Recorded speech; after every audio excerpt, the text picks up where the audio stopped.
Varicose వ్యాధితో బాధపడుతున్నారంట. తక్కువ ఖర్చుతో ట్రీట్మెంట్ కావాలి అనుకుంటే ఎవిస్ హాస్పిటల్ని సంప్రదించండి.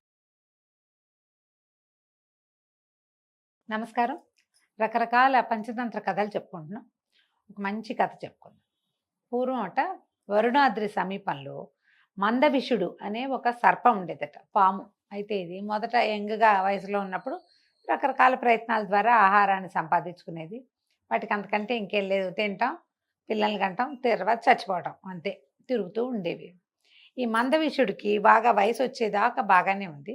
ముసలిదయ్యాక ఆహారం సంపాదించుకోవడం కష్టంగా ఉండేది. అయితే అది మంచి ప్లాన్ ఆలోచించుకుంది. ఎలా మనకి రెగ్యులర్గా కష్టపడకుండా ఆహారం లభిస్తుంది అని ఆలోచించి ఏం చేసిందట, ఆ వైపు ఉన్నటువంటి ఒక పెద్ద కాలం, ఒక పెద్ద చెరువు ఉందట. ఆ చెరువు దగ్గర కూర్చోవటం మొదలుపెట్టింది. అంతకుముందు పాము చెరువులోకి వచ్చి ఇట్లా ప్రయాణం చేయటము, మధ్య మధ్యలో వీటిని తింటూ ఉండటం అక్కడ ఉన్న వాళ్ళందరికీ తెలుసు. కానీ మందవిషుడు అనే ఈ సర్పం మాత్రం ఏమీ లేకుండా చెరువు గట్టు మీద కూర్చుని ఉండుండి పడగెత్తి చూస్తూ సంతోషంగా ఉన్నట్టుగా కనపడుతూ ఉండేది.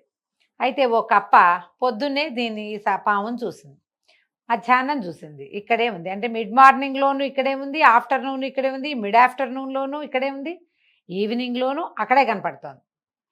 ఏమిటి ఇట్లా ఈ సమయాల్లో పాము ఇలాగే ఉంది, కథలేదు ఎందుకు అని ఈ కప్ప ఏం చేసింది, ఎగురుకుంటూ పోయి ఆ పాము దగ్గర, మందవిషుడి దగ్గర ఆగి, ఓ మామ, ఏమిటి నువ్వు ఇదివరకట్లాగా జలవిహారం చేయటం లేదు, నీకు ఆహారం వద్దా, ఆహార ప్రయత్నం చేయవేమిటి, పొద్దున్న చూశాను, తర్వాత చూసా, ఎన్నిసార్లు చూసినా నువ్వు ఇక్కడే ఉన్నావు, ఏమిటి సంగతి, ఎందుకు ఇటాగే ఉన్నావు నువ్వు అంటే, ఈ సర్పం అంటే మామూలుగా ఆకలిగా ఉన్న వాళ్ళ ధోరణి వేరు, సంతృప్తిగా ఉండే వాళ్ళ ధోరణి వేరుంటుంది కదా. ఒక సంతృప్తికరమైన ఒక ధోరణి కనబరుతూ ఏమందంటే, ఓ స్నేహితుడా, నాకెందుకో ఈ పని, నేను చాలా దురదృష్టవంతుణ్ణి, నా వల్ల ఒక పొరపాటు జరిగింది, దానివల్ల నాకు ఒక శాపం తగిలింది, ఆ శాపం వల్ల నేను ఇట్లా ఉన్నాను అనేసరికి కప్ప ఆశ్చర్యపోయింది. అయ్యో అయ్యో, నీకేం జరిగింది మావా, ఏం జరిగిందో చెప్పు నాకు చెప్పంటే, నేను ఒక కప్పను పట్టుకుందామని బయలుదేరాను, ఆ కప్ప నాకు అందకుండా ఎగిరింది, అది ఎగురుతుంటే దాని వెనకాల పడిపోయాను, వెనకాల పడితే ఈ చెరువుకి అవతల వైపున ఉన్నటువంటి ఒక ఒడ్డులో చాలామంది బ్రాహ్మణ సమాజం నిలబడింది, పోయి ఆ కప్పేమో ఆ బ్రాహ్మణ సమాజంలో దూరిపోయింది. నేను కూడా యథాశక్తి ప్రయత్నం చేసే సమాజంలోకి వెళ్ళాను, వెళ్తే ఆ బ్రాహ్మణ గురువు గారి కుమారుడు ఒక నల్లని ఎత్తైన వాడు ఉంటే వాడి బొటన వేలును చూసి కప్ప అనుకుని దాన్ని పట్టుకోబోయాను. కప్పని పాము పట్టుకోవాలని ఎట్లా పట్టుకుంటుంది, చేతులు కాళ్ళు లేవు కదా, ఆ నోరు పెట్టి అంటుంది. అనేసరికల్లా కాటు అందుకుని బ్రాహ్మణ ఆయన కుమారుడేమో చనిపోయాడు. దాంతో ఆ బ్రాహ్మణ ఆయన, ఎవరెవరా దుష్ట సర్పమా, మందవిషుడా, నీకు బుద్ధి లేదు, జ్ఞానం లేదు, కప్ప అనుకుని నా కుమారుడిని కరిచావు, మరి కుమారుడు కాస్త చనిపోయాడు, నువ్వు కప్పలకి వాహనాన్ని అవుదువుగాక, నువ్వు కప్పలకే వాహనంగా అయిపోతావు, అంతే నీవు అని నన్ను శపించాడు. ఏ రకంగా శాపం ఇదవుతుందో తెలియలేదు, ఏ కప్ప నా దగ్గరకు వచ్చి వాహనంగా ఉంటుందో నాకు తెలీదు, బోలెడని గొప్ప కప్పలు ఉన్నటువంటి ఈ చెరువు దగ్గర కూర్చుంటే ఆ ఏదో రకంగా శాపావసానం జరుగుతుందని ఇక్కడే ఉన్నాను, ఆహారం లేదు, ఏమీ లేదు, నాకు ఆసక్తి లేదు అని చెప్పేసరికల్లా కప్ప ఆశ్చర్యపోయింది. ఏమిటి, ఒక పెద్ద పాము, పూర్వకాలంలో మా పూర్వీకులందరినీ శుభ్రంగా పొట్టన పెట్టుకున్నాడు వీడే మాకు వాహనంగా అవుతానంటున్నాడే, వింతగా ఉందని, ఒరోయ్ నీకు తెలుసుట్రా అని వాడి ఫ్రెండ్కి, ఆ తర్వాత వాళ్ళ మావయ్య కొడుక్కి, బావయ్య కొడుక్కి, చొప్పున మొత్తం అందరికీ ఈ కప్ప ఎవరైతే ఈ వార్త తెలుసుకుందో చేరేసింది. అందరికీ చేరవేస్తే వీళ్ళలో కొంతమంది పెద్దవాళ్ళు ఏమన్నారు, అయ్యో మన రాజున్నాడు జలపాదుడు, ఆయనకి చెప్పాలి, రారా అని ఈ కప్పని జలపాదుడి దగ్గరికి తీసుకుపోయారు. జలపాదుడు అని ఒక పెద్ద కప్ప, బోదురు కప్ప, ఈ కప్పలకి రాజు. అక్కడికి వెళ్ళాక ఈ విషయం అంతా చెప్పేసరికి జలపాదుడు అన్నాడు, అయ్యో అదేమిటి, మనతో మన చెరువులోనే తిరిగేవాడు కదా, అతనికి వాహనము అవి అవకాశం ఉంటే మనమే తీసుకుందాం, వేరే చోటకి ఎందుకు పోనీయాలి, చిన్నప్పటి నుంచి మనమే చూస్తున్నాం కదా అతన్ని అని చెప్పేసి ఓ 2-3 పెద్ద మనిషి కప్పల్ని వెంబడి పెట్టుకుని ఈ బోదురు కప్ప పాము దగ్గరికి వెళ్ళింది. ఓ మందవిషుడా, నీకు ఇలాంటి శాపం వచ్చినందుకు మేము చాలా బాధపడుతున్నాం, నువ్వేం పర్వాలేదు, మాకు వాహనం అవుదు, కానీ చిన్నతనం నుంచి నువ్వు ఇక్కడే తిరిగావు, మీ అన్నలు తమ్ముళ్ళు కూడా ఇక్కడ వాళ్ళే, మనమంతా ఒకే చోట వాళ్ళమే, నువ్వు మా దగ్గర ఉండు అని చెప్తే, సరే ఆ మందవిషుడు అనే పాము చాలా సంతోషించి గాల్లోకి ఆనందంతో బుసలు కొట్టి చెరువులోకి దిగింది. ఈ చెరువులో పాము ఇంత బారు ఉంటుంది కదా, మొత్తం కప్పలన్నీ దాని మీద ఎక్కినాయి. పాము అట్లా నీళ్ళలో దూసిపోతుంటే కప్పలు ఎంత సంతోషించినాయో. మామూలుగా అవి ఇలా ఇలా ఇలా అనుకుంటూ ఈదుకుంటూ పోవాలి.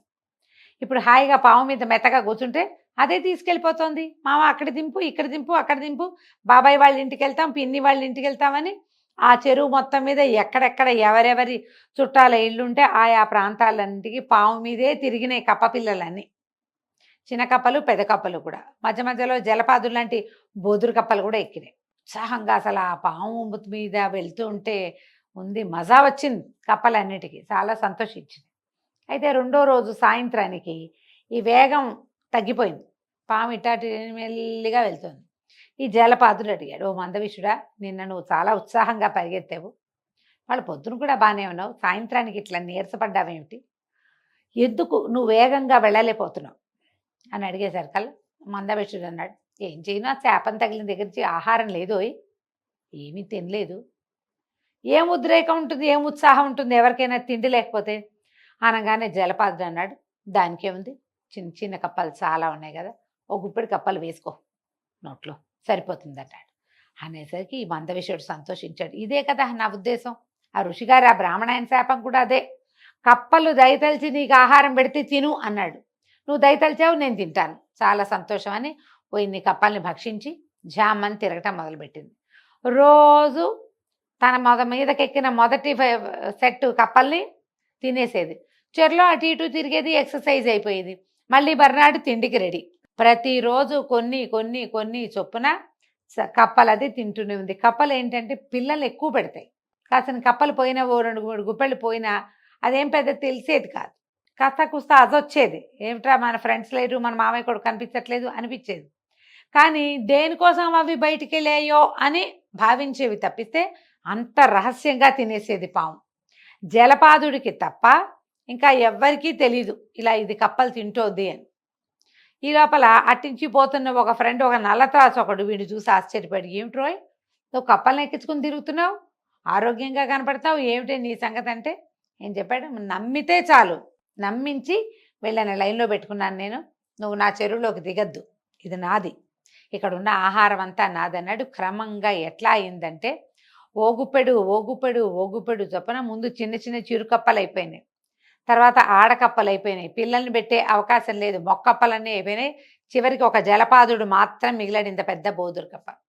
ఈ సర్పం ఏం చెప్పిందంటే, ఇన్ని రోజులుగా మిమ్మల్ని సేవిస్తున్నాను, ఇన్నాళ్ళుగా మిమ్మల్ని ఎక్కించుకుని తిప్పుతున్నా, నేను మీకు వాహనాన్ని, అతిథిని, 2 రకాలు, నాకు ఆహారం పెట్టి నన్ను పోషించుకోవాల్సిన పూచి ప్రభువైన నీది, ఎవరూ లేరు, ఇక నువ్వే మిగిలేవుదా లోపలికి అని చెప్పి ఆ జలపాదుడనే కప్పను కూడా భక్షించేసింది పాము.